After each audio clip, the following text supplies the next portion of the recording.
Dear students, welcome to English literature class. First of all, let's pray to God for the safety of the whole world. I hope you people are well and are working hard.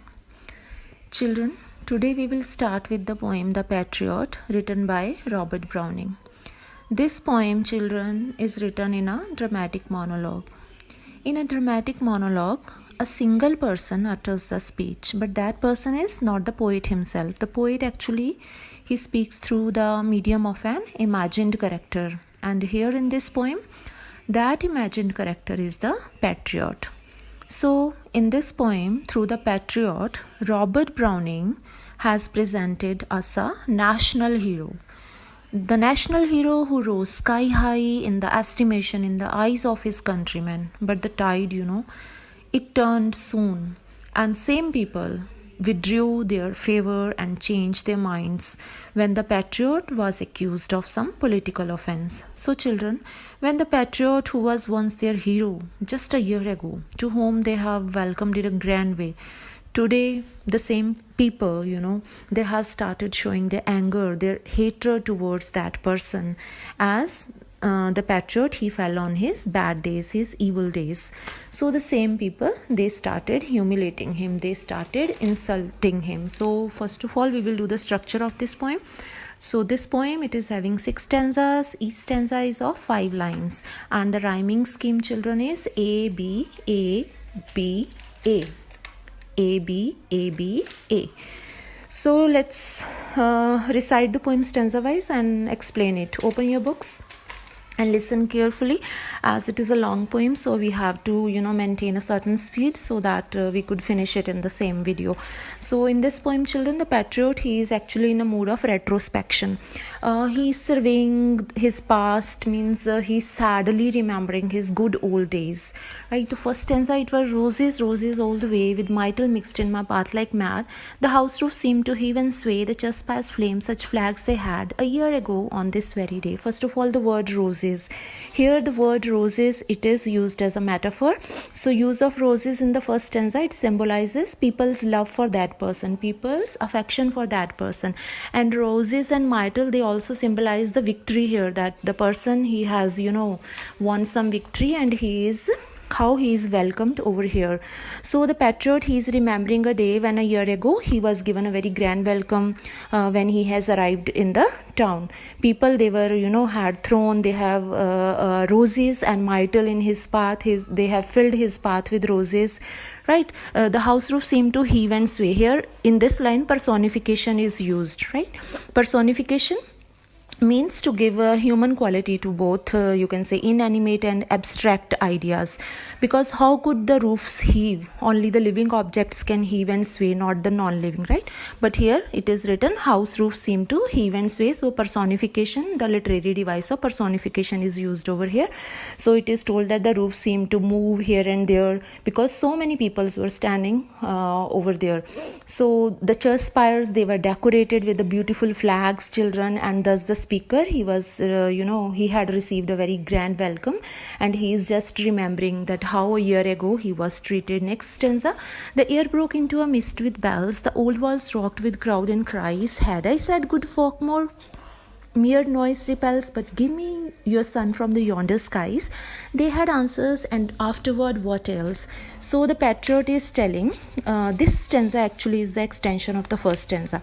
Here again he is telling his story, that how the people shown their a very good attitude when he had come over there. They were ringing bells to announce that he is coming. The walls of the old building, they seem to be shaken. Actually here, which literary device is used? The old wall rocked with crowd and cries. Actually the old walls were not rocking, it is a hyperbole, means it is used to exaggerate the statement that how the walls were shaking and rocking, when the otherwise with the cries no wall can shake, right? So had I said good folk mere noises repel, so he was telling, patriot was telling how everybody was crying loudly, shouting for his victory, and but with give me your son from yonder skies. And he is telling, if means they were so much excited for his arrival that even if he had asked the sun, even he had asked them, please bring the sun from the skies for me, they could have. So here also hyperbole is used.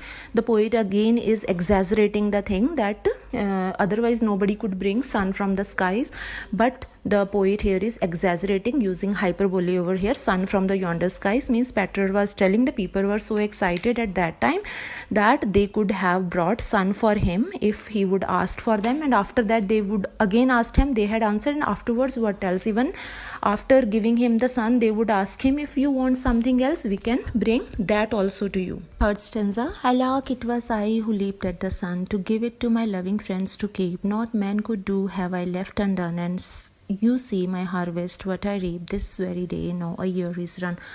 Now the patriot, he is realizing the fickle-mindedness of the people. He is sorry that he has leaped at the sun to bring it down for his countrymen. Means he didn't spare any effort to serve his dear country, but see, he has sown very good seeds, but what he is reaping now, he is reaping an unexpected harvest. A year has passed and now he is reduced to the status of a condemned criminal only. So he is no longer a national hero for those people as he was a year ago. So what a fall. It was a very disgraceful thing for him.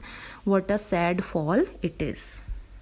Stanza. There's nobody on the housetops now, just a palsied few at the window set, for the best of the sight is all alone at the shambles gate, or better yet, by the very scaffold's foot I trow.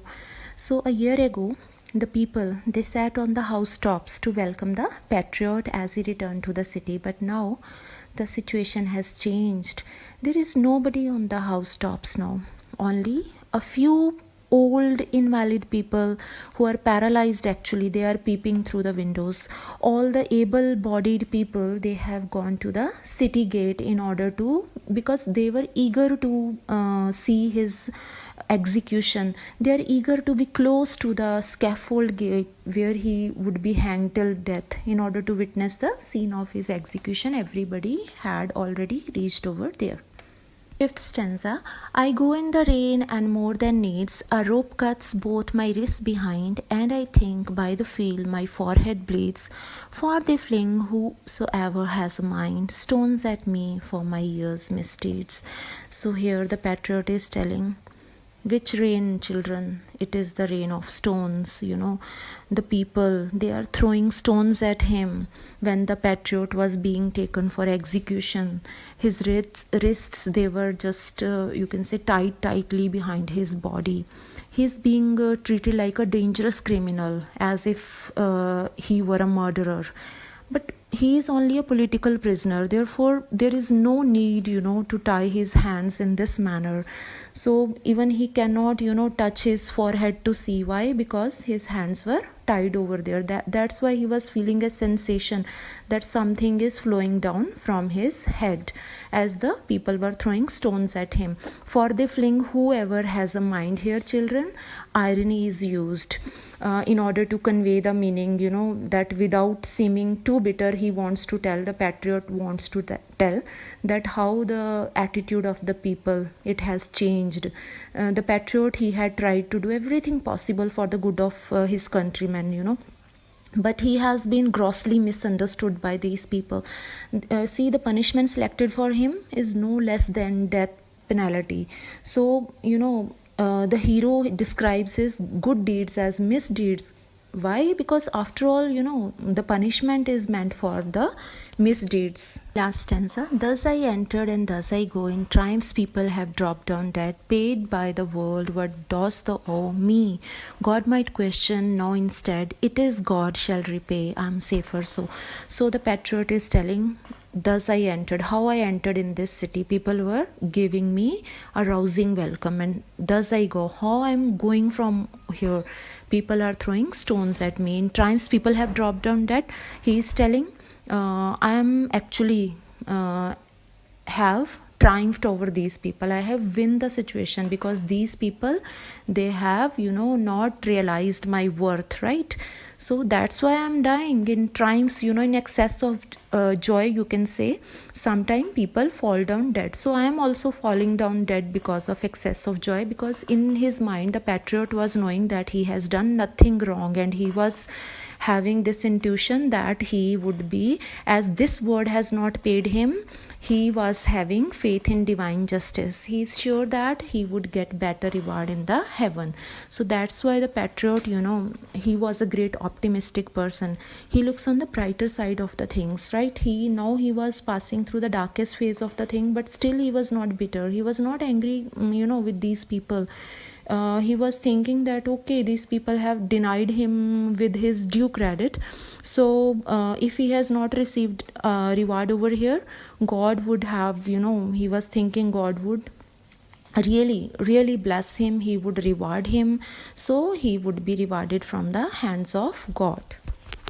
So children, the theme of this poem is spirit of optimism, that the patriot was dying, but he was too optimistic, and the fickle-mindedness of the people. Hope all your questions will be answered. Go through all the question answers and do them in your workbook. And if you will feel any difficulty, go through this video again. All your questions will be answered. Stay blessed. Work hard. Okay, bye-bye.